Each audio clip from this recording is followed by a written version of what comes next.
giornata a tutti voi, ben ritrovati in questa lunga diretta di aggiornamento per questa emergenza coronavirus. Cerchiamo di darvi tutti i dati, tutti i numeri che riguardano proprio quanto sta succedendo, quanto sta accadendo nella nostra regione. Abbiamo sentito il governatore del Veneto nella puntuale conferenza stampa che nella tarda mattinata ormai da settimane tiene nella sede regionale della Protezione Civile. Poi andremo a rivedere alcuni passi salienti proprio nel corso della nostra edizione straordinaria in diretta. E invece adesso parliamo della situazione dei lavoratori e di come i sindacati stanno cercando di affrontare questo momento.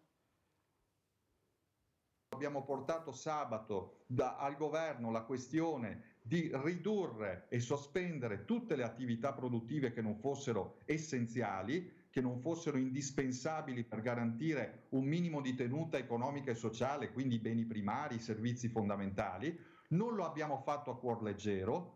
Qui non ci sono degli irresponsabili, anzi sentiamo sulle nostre spalle una grande responsabilità nazionale.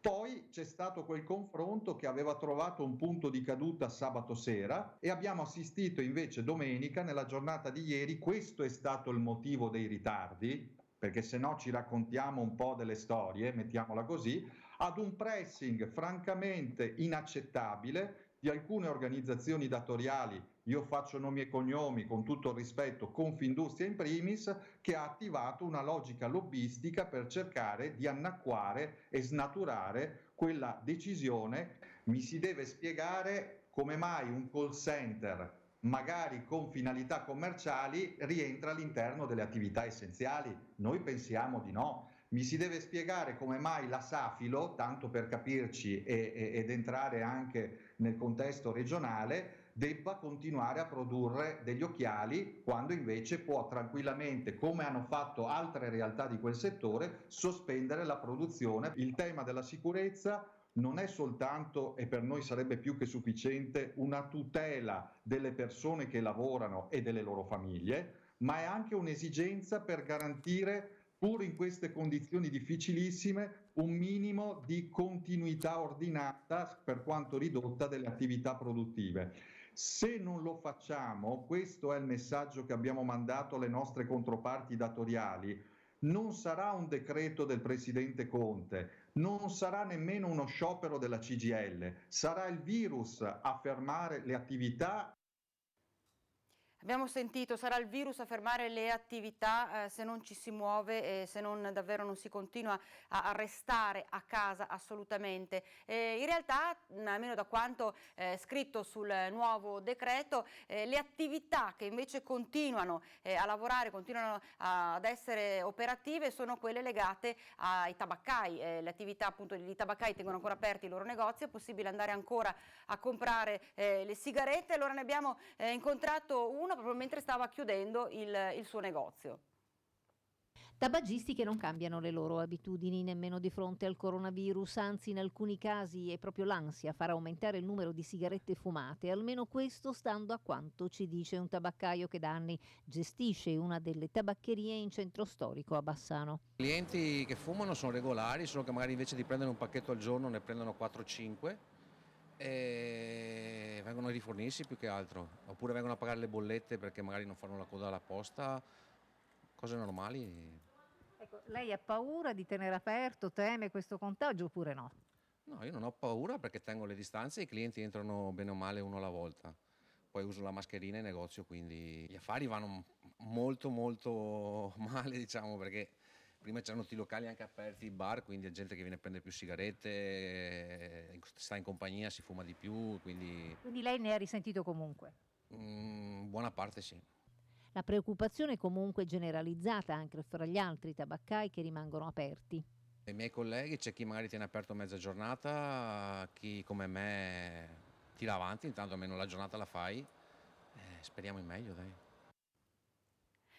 Insomma, abbiamo sentito una situazione che è davvero difficile, una situazione che non si riesce più di tanto neanche a spiegare, a capire, perché i tabaccai vengono lasciati aperti, non sono ovviamente attività di prima necessità, il fumo non è un elemento di primaria necessità, però vabbè, al momento loro devono continuare a lavorare, sono tanti messaggi che arrivano, che stanno arrivando alla nostra redazione di persone che appunto puntano proprio il dito contro questa decisione che è stata presa da Roma di tenere aperti i tabaccai, perché dicono fumare non è una primaria necessità, anzi magari forse questo permetterebbe a chi ha questo vizio di smetterla e di stare meglio, una cosa anche davvero, un modo anche per aiutarsi a guarire se magari uno non riesce a rinunciare alle sigarette, però insomma ci sono sempre, dicono, anche i distributori automatici, eppure sì, questa è una decisione che ancora non spetta a nessuno, il governo ha deciso così, quindi non si può neanche andare contro. E adesso andiamo nel Padovano. Lunedì 23 marzo. Oggi bambini, nipotini e birichini abbiamo una favolina. Da Favole al telefono di Gianni Rodari. La fiaba è A sbagliare le storie. C'era una volta una bambina che si chiamava Cappuccetto Giallo. No, rosso! Ah sì, Cappuccetto Rosso. La sua mamma la chiamò e le disse: senti, Cappuccetto Verde. Ma no, rosso! Ah sì, rosso. Vai dalla zia Diomira a portarle questa buccia di patata. No, vai dalla nonna a portarle questa focaccia. Va bene. La bambina andò nel bosco e incontrò una giraffa. Che confusione! Incontrò un lupo, non una giraffa. E il lupo le domandò: quanto fa 6 per 8? Ma niente affatto. Il lupo le chiese: dove vai? Hai ragione. E Cappuccetto Nero rispose: era Cappuccetto Rosso, rosso, rosso. Sì, e rispose: vado al mercato a comprare la salsa di pomodoro. Ma neanche per sogno. Vado dalla nonna che è malata, ma non so più la strada. Giusto? E il cavallo disse: ma quale cavallo? Era un lupo.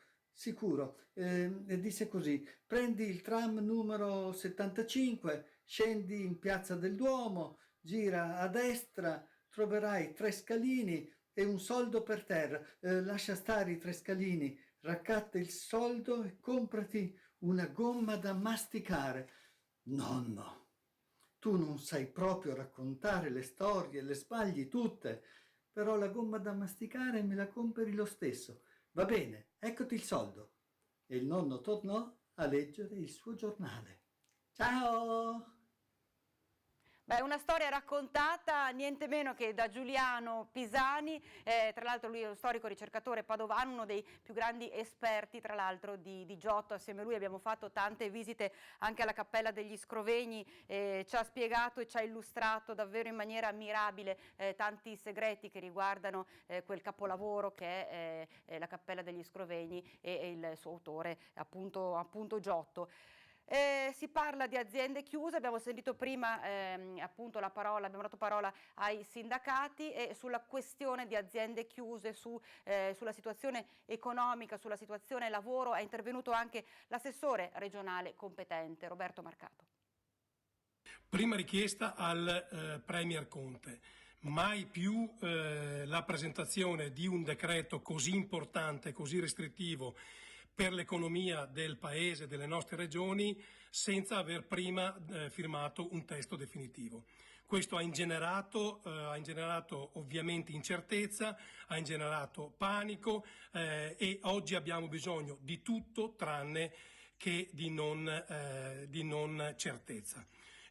Seconda considerazione.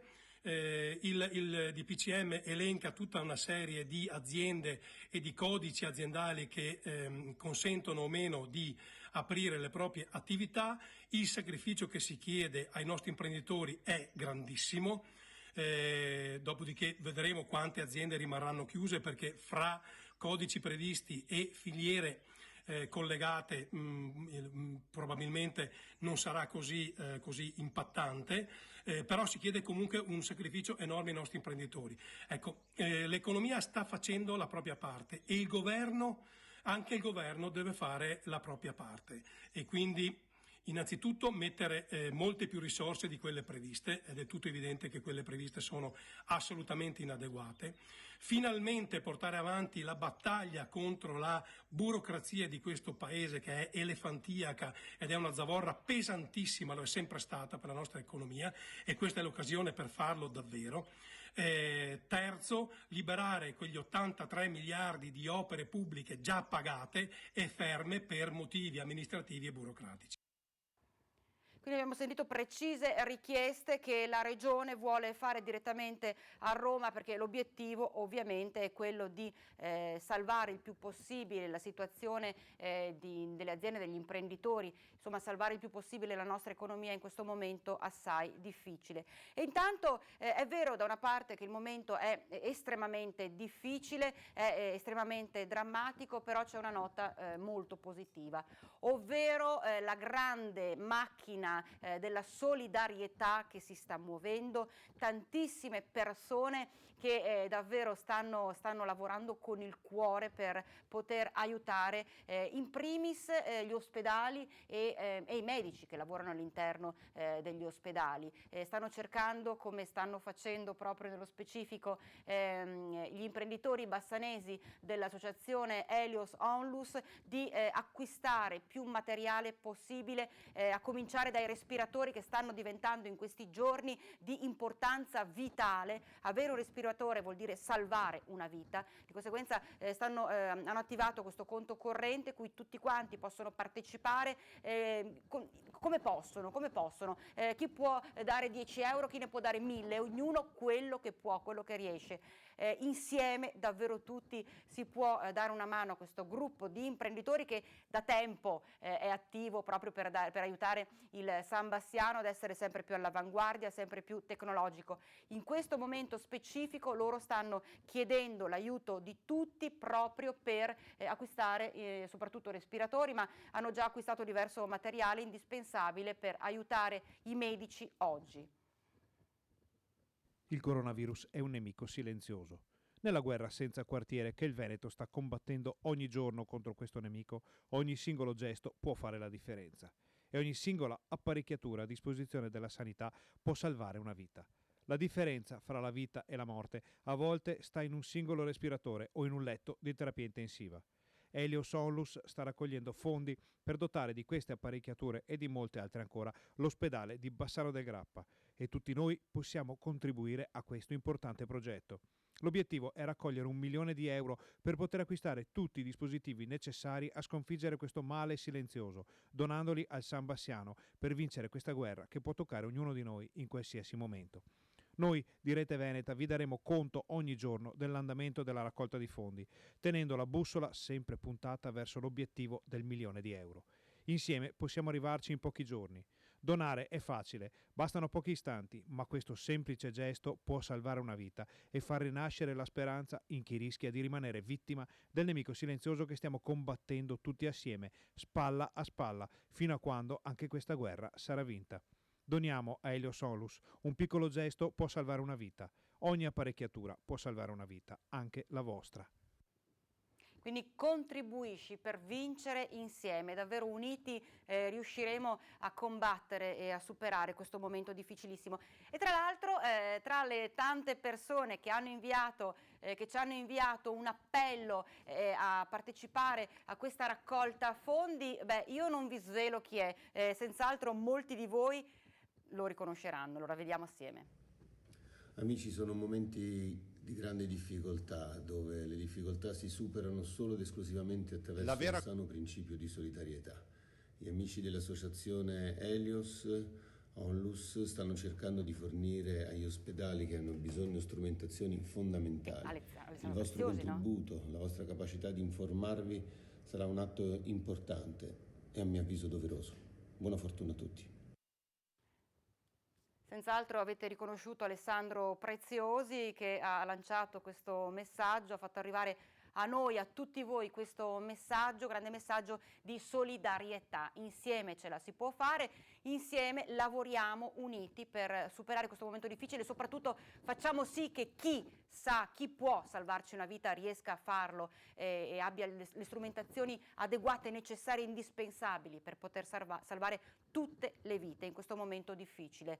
E oltre al messaggio di Alessandro Preziosi ne sono arrivati anche molti altri appelli proprio per sostenere l'operato dell'associazione Helios, ma continuano ad arrivare anche tanti video, tante fotografie da parte di voi telespettatori, soprattutto protagonisti sono i più piccoli, allora vogliamo vederli assieme.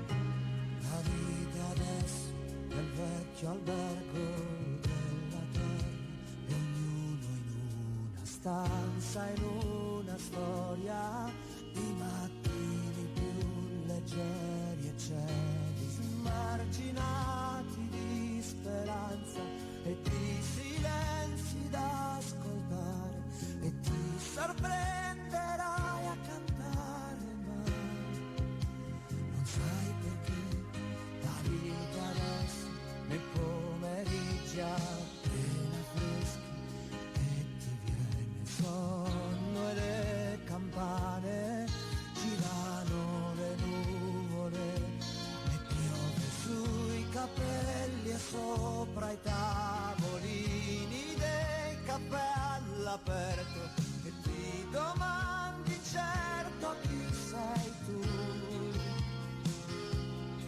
Sei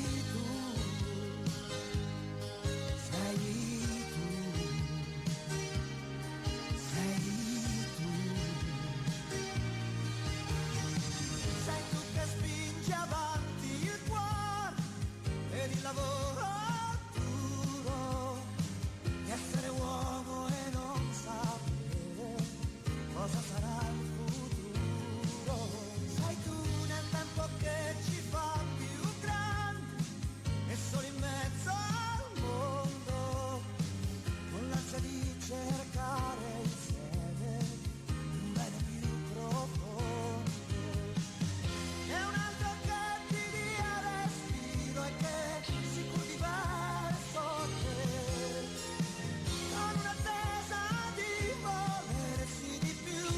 capire cos'è, e tu che mi ricambi gli occhi in questo istante immenso, sopra il rumore della gente, dimmi se questo ha un senso.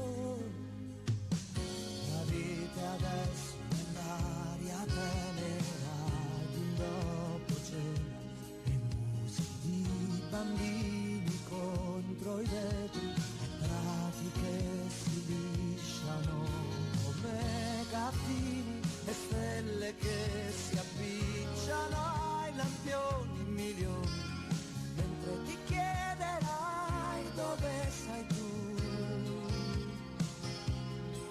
Sei tu, sei tu,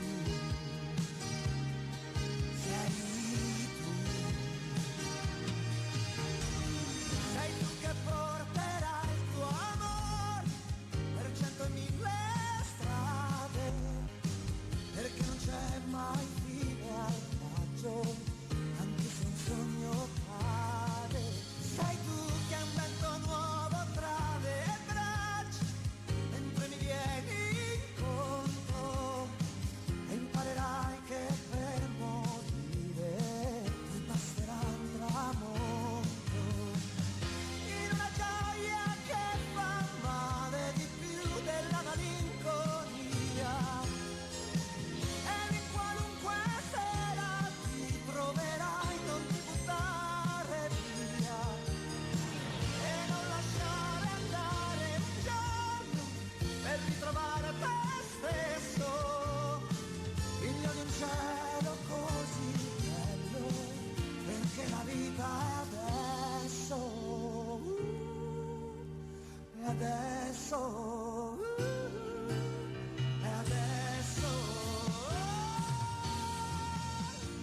Ecco, questo ultimo che abbiamo visto, l'omaggio che questi due nostri telespettatori hanno voluto fare a tutte le persone che in questi giorni sono mancate a causa del contagio del coronavirus. Dovremmo essere collegati con la nostra Ilaria Marchiori da Venezia. Ilaria, allora hai seguito, eccoti qua, buongiorno. Hai seguito la conferenza stampa puntualmente alla sede regionale della Protezione Civile con il governatore Zaia, tanta la carne al fuoco oggi. Sì, eccoci qui, buongiorno allo studio, buongiorno a tutti i telespettatori. È terminata da poco la conferenza stampa quotidiana del governatore Zaia. Oggi c'era tanta carne al fuoco, soprattutto per il fatto che è stato presentato il piano, il Covid-19, il piano di urgenza, di emergenza sanitaria per quanto riguarda la nostra regione. Al tavolo erano presenti il professor Crisanti, il rettore dell'Università di Padova, il direttore della Scuola di Medicina Generale, la Croce Rossa, l'assessore regionale alla sanità Lanzarin, l'assessore regionale alla protezione civile Bottacin, oltre che ovviamente al governatore Zaia, e il professor Crisanti insieme poi agli altri ha presentato questo piano. Io vorrei proprio sintetizzarlo esattamente come ha fatto lui, per cercare di renderlo il più chiaro e semplice possibile, anche se sappiamo che quando si parla di coronavirus, di virologia e tutto quello che ci gira intorno, di semplice c'è ben poco, però è questo che vogliamo cercare di fare per renderlo il più semplice e chiaro possibile ai nostri cittadini e a chi ci sta ascoltando. Allora, lo scopo è quello che ci dovremo aspettare, no, nelle prossime settimane, secondo quanto ha detto il professor Crisanti, è di riuscire a scovare, proprio questo è il termine che è stato trovato, il più alto numero di persone positive possibile, i famosi positivi asintomatici, perché sono proprio loro che riescono a diffondere maggiormente il virus. Un positivo asintomatico ne contagia altri 10. Potete poi immaginarvi quello che succede quando queste 10 persone sono contagiate, come si moltiplicano poi i casi. Ebbene, trovando questo numero di positivi asintomatici, il più alto numero, quindi ragionando proprio in termini di curva, arrivando al più alto numero di positivi asintomatici, si arriva a far diminuire i ricoveri in ospedale e i ricoveri in terapia intensiva. Dunque, più positivi si trovano, meno ricoveri in ospedale e in terapia intensiva si avranno, fino ad arrivare a un apice di positivi che poi porterà la curva a scendere e dunque piano piano ad arrivare a quella che stiamo aspettando, ovvero, se così la vogliamo definire, normalità, un'uscita da questa emergenza. Io spero di essere stata chiara nella spiegazione di questo piano. Ilaria, più positivi si trovano, meno ricoveri abbiamo, sì. Ecco, ovviamente per trovare questi positivi asintomatici bisogna fare un numero altissimo di tamponi, perché poi come funzionerà? Bisognerà farli così a random, come funzionerà questa scrematura per trovare le persone che sono positive asintomatiche? Ecco, innanzitutto ti do soprattutto un po' di numeri. Il professor Crisanti ha detto: siamo ora a 2000 tamponi al giorno, vogliamo arrivare a farne 4000 entro la fine della settimana, per arrivare a 20.000 tra 2-3 settimane. Questo è l'obiettivo. Le categorie con cui si lavora sono quelle ovviamente dell'ambito sanitario, case di riposo, dunque anziani e personale, per poi andare on the road, dunque campionature di vario genere. Questo è importante, è fondamentale da sottolineare. Ancora poi si sta studiando come poterli fare effettivamente, si stanno facendo varie valutazioni, però sarà proprio questo a cui si vuole mirare per arrivare a trovare e a scovare proprio questo alto numero di positivi. Una volta trovati questi positivi, si analizzeranno anche i familiari, i vicini di casa, le persone con cui sono venuti a contatto, dunque proprio chi ha orbitato intorno. Ecco, deve esserci un guasto tecnico, comunque abbiamo capito. Io intanto ringrazio la nostra Ilaria Marchiori da Venezia, che ha seguito anche oggi la conferenza stampa in diretta del governatore Zaia, come sempre presenti 2 assessori regionali, Manuela Lanzarin e Giampaolo Bottacine. Poi c'era tutta una serie di personale, di ricercatori, personale dell'università, in primis il rettore di Padova Rizzuto, l'abbiamo visto, Rosario Rizzuto, e insomma persone esperte che hanno cercato di far capire, oltre al professor Crisanti in primis, far capire l'importanza poi di questi tamponi effettuati proprio su più persone possibili. Ilaria ha confermato che nei prossimi giorni si attiverà quello che già il presidente Zaia da tempo aveva annunciato, ovvero i tamponi on the road, i tamponi sulla strada, i tamponi un po' così a caso, prendendo persone a caso, per cercare di capire proprio in questa maniera e accertare i positivi asintomatici, che sono quelli più pericolosi, perché loro stanno bene apparentemente, però portano in giro il contagio e riescono almeno a intaccare altre 10 persone, quindi è una catena che continua, che bisogna assolutamente bloccare. La situazione, Ilaria accennava appunto ai tamponi e alla situazione soprattutto di chi opera tutti i giorni a diretto contatto con i malati, quindi c'è tutto il personale ospedaliero, ma ci sono anche le case di riposo che si trovano a che fare con le fasce più deboli della popolazione, gli anziani ospiti, e purtroppo molti di loro sono risultati positivi al Covid-19. Allora vediamo un po' le situazioni in 2 strutture, nello specifico andiamo prima a Padova e poi andiamo a Bassano. Vediamo a Padova com'è la situazione. Rimane difficile la situazione nelle case di riposo della Bassa Padovana, che contano numerosi decessi e casi di positività al Covid-19. Nel fine settimana altri 2 anziani di 79 e 82 anni di Montagnana e Monselice, ospiti a Merlara, hanno perso la vita. Uno era ricoverato all'ospedale di Schiavonia, l'altro ancora ospite della struttura di Merlara, dove almeno una quindicina di ospiti sui 73 totali sono stati coinvolti dalla pandemia. 10 non ce l'hanno fatta, gli altri sono stati trasferiti a Schiavonia. A Monselice invece risulterebbero 25 ospiti positivi, a Galzignano 32. Va detto che per molti tamponi effettuati manca ancora l'esito e ci sono positivi anche tra i dipendenti delle strutture, compreso il personale sanitario. Dalle case di riposo, specie da quella di Merlara, parte l'appello per un aiuto e un interesse maggiore da parte della Regione e del Governo e per una fornitura più adeguata di dispositivi di protezione. Abbiamo visto quindi com'è la situazione nella casa di riposo del Padovano. Ecco, tra poco vi mostreremo anche come stanno vivendo soprattutto gli operatori che lavorano tutti i giorni a diretto contatto con i pazienti, gli anziani pazienti, molti dei quali poi sono risultati anche positivi al Covid-19.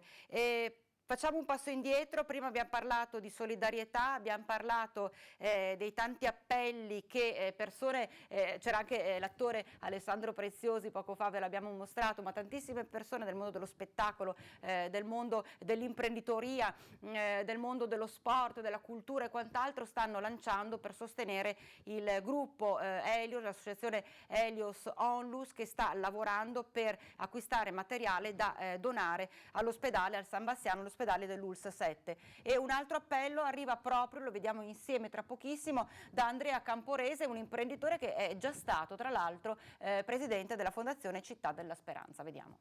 ASL 7 Pedemontana, sono Andrea Camporese, già presidente della Fondazione Città della Speranza e imprenditore. Quello che vi voglio dire è un messaggio molto importante: diamo una mano a Helios. Helios si sta facendo carico di dare una mano ai nostri ospedali, sta comprando attrezzature, ma ha bisogno di noi. Siamo in un territorio straordinario, siamo persone che si vogliono bene, siamo persone pronte alla solidarietà, pronte a dare una mano sempre quando c'è bisogno. Adesso c'è bisogno di noi, c'è bisogno di questi favolosi imprenditori che si stanno dando da fare. Aiutiamoli, perché insieme batteremo anche questo, sconfiggeremo anche questo e ripartiremo più forti di prima. Quindi aiutiamoli, insieme possiamo davvero riuscire a sconfiggere questo male invisibile, questo male silenzioso che sta davvero mettendo in ginocchio un intero paese. Tantissime le immagini che ci state inviando, allora vogliamo vederne assieme ancora.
Uno, due, 1, 2, 3, 4.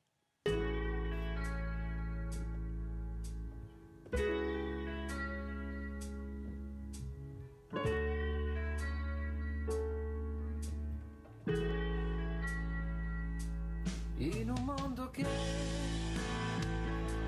fa paura ormai, non ti aiuteremo,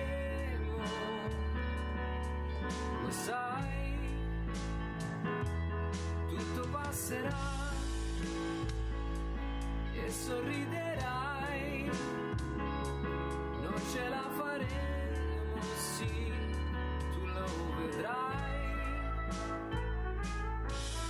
Ma adesso resta a casa, esci solo per la spesa, domani un nuovo giorno sarà. E vola la speranza della gente, coscienti di essere molto più prudenti, Uniti da un anelito d'amore, di vero amore.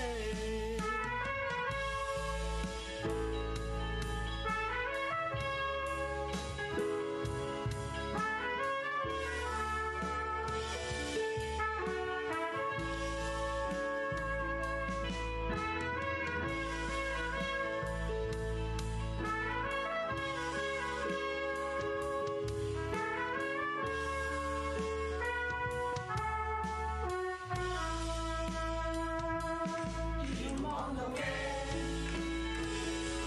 poi rinascerà e riconquisteremo la libertà. Noi alle corsie apriremo poi, cantando per l'unisono perché il mare non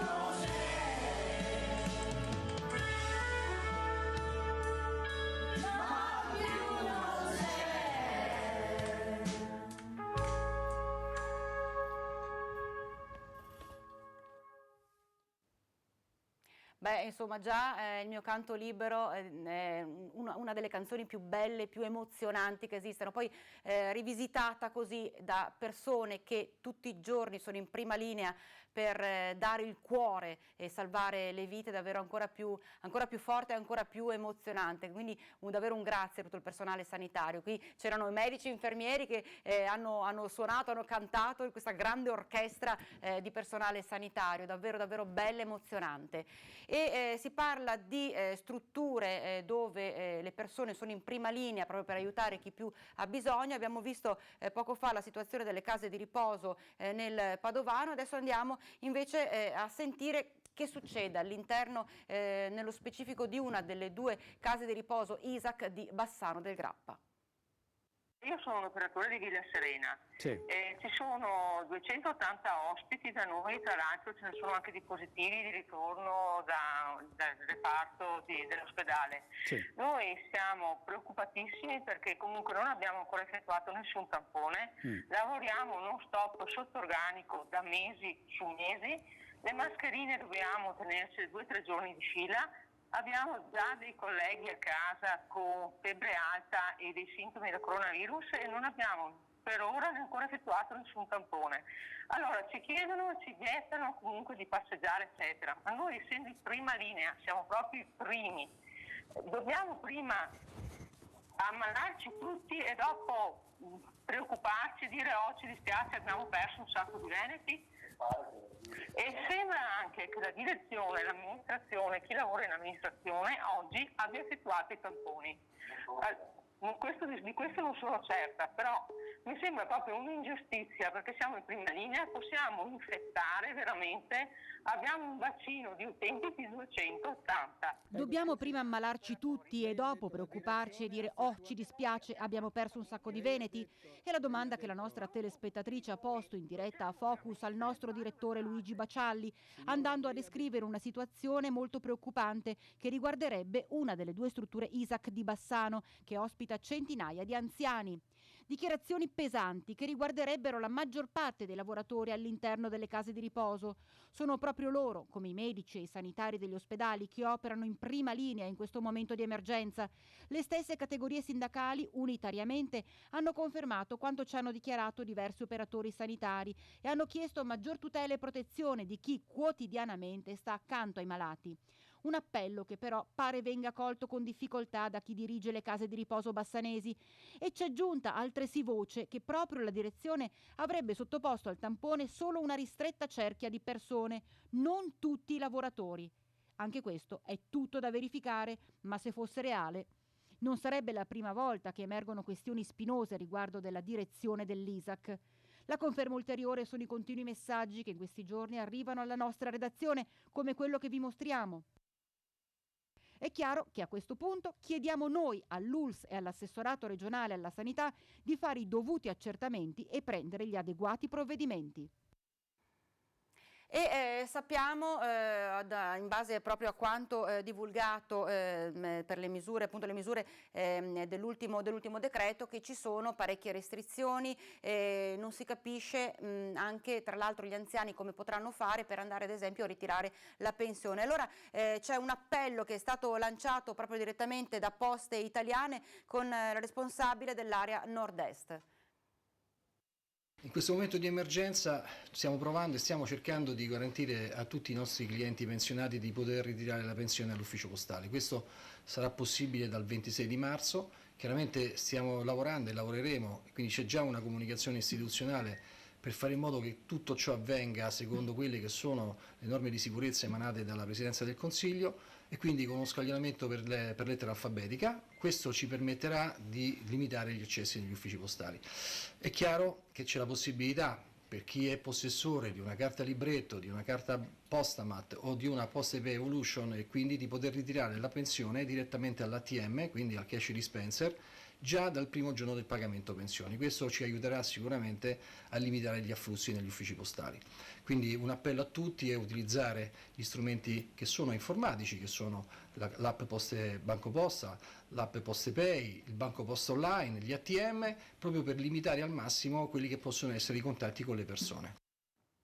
E chi non fosse a disposizione, che non avesse a disposizione questi elementi telematici, abbiamo sentito, verrà chiamato in base alle varie lettere alfabetiche in maniera scaglionata, così da poter evitare l'ammassamento all'interno degli vari uffici postali. Di conseguenza, insomma, bisogna portare pazienza, lo sappiamo, lo abbiamo capito, e soltanto portando un po' di pazienza, utilizzando il buon senso e riuscendo a seguire tutte queste direttive, riusciremo davvero a superare questo momento difficile. Un momento difficile che sta vivendo anche una struttura del tutto particolare, sembra davvero una struttura fatata. Andiamo a Montegrotto Terme, parliamo della Casa delle Farfalle, tra l'altro un luogo che ogni anno, soprattutto nel periodo primaverile ed estivo, è visitatissimo da tutti, a livello proprio mondiale conosciuto, è a rischio però, perché davvero sta soffrendo parecchio, sono soprattutto le farfalle che stanno soffrendo, e allora viene lanciato questo appello.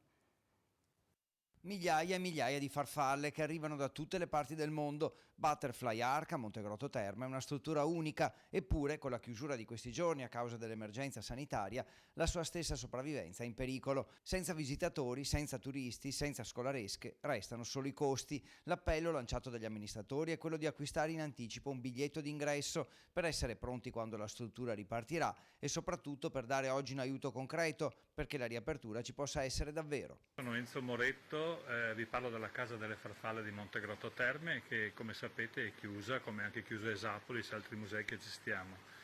La situazione è meravigliosa, qui dentro ci sono un sacco di farfalle in volo, ve le faccio vedere, però siamo da soli a godercele e quindi ve le faccio vedere attraverso questo piccolo video. La situazione è molto grave per noi perché stiamo essendo chiusi anche da fine febbraio, sono state chiuse le prenotazioni, le scuole eccetera eccetera, e non siamo più in grado di sostenere queste iniziative, quindi abbiamo fatto una proposta: comprate un biglietto online sul nostro sito Micromegamondo, potrete utilizzarlo quando sarà finita l'emergenza, potete vivere questa esperienza meravigliosa, ma nel contempo sosterrete in questa fase difficile la Casa delle Farfalle, anche Esapolis, che sono strutture zoologiche che si occupano di conservazione di tutta la natura. Non perdiamo questo patrimonio, sono voluti decenni per metterlo in piedi, ci hanno resi i primi al mondo. Vi ringrazio tutti. Abbiamo sentito questo appello ad acquistare un biglietto che poi verrà utilizzato una volta che l'emergenza sarà finita, però intanto aiuta chi sta gestendo questa struttura ad andare avanti e a sostenerla, proprio perché continui ad essere un fiore all'occhiello a Montegrotto, ma a livello mondiale. E adesso ci spostiamo sull'altopiano di Asiago. Nello specifico andiamo a vedere la situazione dell'ospedale di Asiago, perché ci saranno alcuni reparti, alcuni ambulatori che saranno chiusi. Vediamo. La direzione ULSS 7 Pedemontana ha deciso la temporanea chiusura da parte dei servizi dell'ospedale di Asiago che riguardano l'attività chirurgica, anche d'urgenza, l'area materno-infantile, la riabilitazione, i ricoveri e le attività ambulatoriali, anche urgenti. Il provvedimento riguarda dunque anche il punto nascita. Per questo motivo le donne in prossimità di partorire seguite presso il reparto di ostetricia di Asiago sono già state informate circa la necessità di fare riferimento all'ospedale di Bassano. Anche la gestione delle emergenze, di concerto con la centrale provinciale del 118, è stata riorganizzata di conseguenza, fermo restando il mantenimento delle ambulanze presso il pronto soccorso di Asiago per garantire comunque un soccorso tempestivo nel territorio. Rimangono operativi il reparto di medicina, collocato al primo piano, suddiviso in 2 aree per pazienti Covid positivi e negativi, il punto prelievi, il pronto soccorso, quest'ultimo solo per i codici bianchi e verdi. Infine continua a operare regolarmente il centro dialisi, al fine di assistere i pazienti con insufficienza renale residenti nell'altopiano. Per fronteggiare eventuali situazioni di emergenza sarà comunque garantita la presenza H24 del medico di pronto soccorso e del chirurgo generale a supporto di eventuali emergenze. Continua lo studio, continua la ricerca per riuscire a trovare il farmaco che possa bloccare, eliminare, annientare il coronavirus, e intanto già dalle prossime ore in Veneto dovrebbe partire la sperimentazione del farmaco giapponese Avigan. Vi informo che AIFA ha dato l'ok alla sperimentazione e quel farmaco che vedete da 24 ore, del quale si parla in un video che gira dappertutto, che dice guardate i giapponesi hanno questo farmaco, adesso girano, sono tutti contenti. Serve o non serve? Verrà sperimentato anche questo in Veneto e spero che da domani si possa iniziare. Potrebbe quindi partire già nelle prossime ore proprio in Veneto la sperimentazione del farmaco giapponese che aiuterebbe a curare i sintomi del coronavirus, medicinale che già sta dividendo la comunità scientifica. Il condizionale quindi è d'obbligo, così come la cautela. Intanto il video del farmacista romano che da Tokyo ne decanta le lodi ha fatto il giro del web e acceso speranze. Nel momento in cui 2 settimane fa si sono resi conto, hanno cominciato a fare la sperimentazione su alcuni casi, nel senso hanno provato a dargli alcuni casi di coronavirus e si sono resi conto effettivamente che funziona alla grande, la gente ha ripreso a vivere, non solo si è tolta le mascherine, prima la avevano tutti avevano la mascherina. Nelle prossime ore per l'ok definitivo si riunirà la commissione tecnico-scientifica di AIFA, l'Agenzia Italiana del Farmaco, di cui è presidente lo stesso Domenico Mantoan, numero 1 della sanità veneta. È stato lui, dopo Zaia, a entrare nel dettaglio. Domani mattina la commissione tecnico-scientifica di AIFA partirà con l'analisi e con la definizione del nuovo trials clinico di questo nuovo farmaco, il Favipiravir, lo devo leggere perché è un altro nome incredibile, che questo farmaco antivirale usato in Giappone. Fatto l'annuncio, però, è stata la commissione tecnica scientifica di AIFA a spingere alla cautela con tanto di nota stampa, dicendosi pronta ad adire le vie legali contro le fake news e confermando che il farmaco non è autorizzato né in Europa né in USA. Insomma, vietato coltivare troppe speranze, l'ultima parola va alla scienza, ma non c'è solo il farmaco giapponese, diversi sono i medicinali in via di sperimentazione come quello contro l'artrite reumatoide che si sta già verificando anche negli ospedali veneti. Più in generale lo stesso Mantoan parla di una semplificazione delle procedure. Su questo il governo ha dato un input molto importante perché ha stabilito che tutti i trials clinici, tutte le sperimentazioni che si fanno sul coronavirus sono autorizzate da Comitato Tecnico Scientifico di AIFA e autorizzate dall'unico comitato etico che è quello dello Spallanzani. Quindi in questo modo i tempi sono stati molto velocizzati.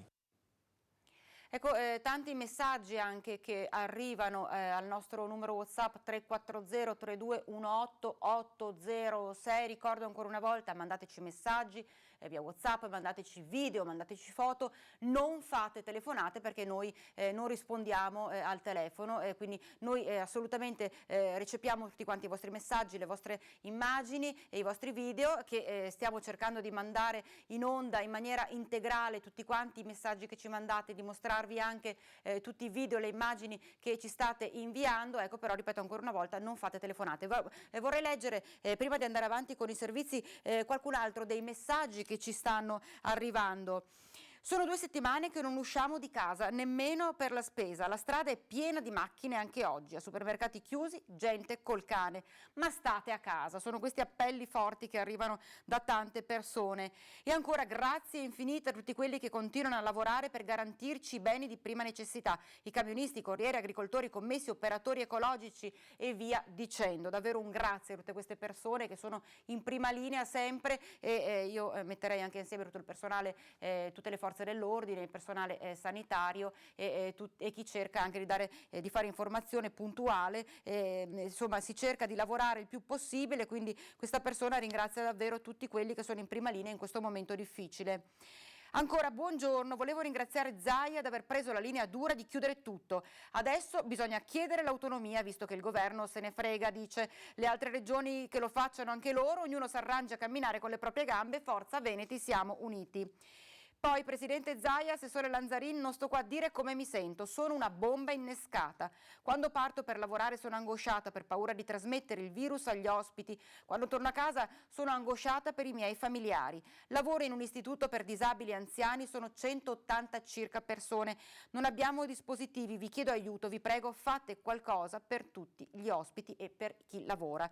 Un appello forte, lo abbiamo sentito, continuiamo a sentirlo dalle case di riposo, da queste strutture che si trovano ad operare quotidianamente con una fascia fragile di popolazione che il più delle volte, come questa è l'ennesima tra l'altro conferma, si trova a non essere dotata della strumentazione minima, una mascherina ad esempio, per poter evitare qualsiasi tipo di contagio.